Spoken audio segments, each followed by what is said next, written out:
بسم اللہ الرحمن الرحیم۔ السلام علیکم ورحمۃ اللہ وبرکاتہ۔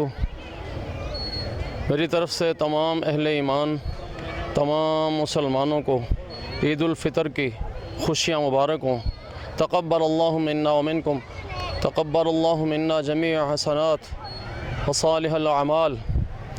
عید الفطر کی اس موقع پر میں پیغام دینا چاہوں گا تمام اہل ایمان کو، تمام اہل اسلام کو کہ خوشیاں اللہ کے رضا میں گزاریں، خوشیاں اللہ تعالیٰ کی اطاعت میں گزاریں۔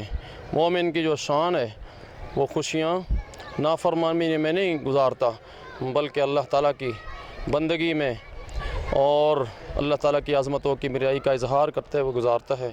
اللہ تعالیٰ نے ہمیں تہوار دیا، یہ تہوار خوشی کا تہوار عید الفطر اور عید الاضحیٰ، تو اس کو اللہ کی فرما برداری میں گزاریں، زیادہ سے زیادہ تکبیرات پڑھیں۔ تو عید تو اصل میں اسی کی ہے جس کا رمضان قبول ہو گیا، عید اسی کی ہے اصل میں جس کو اللہ نے اپنی رحمت سے معاف فرما دیا۔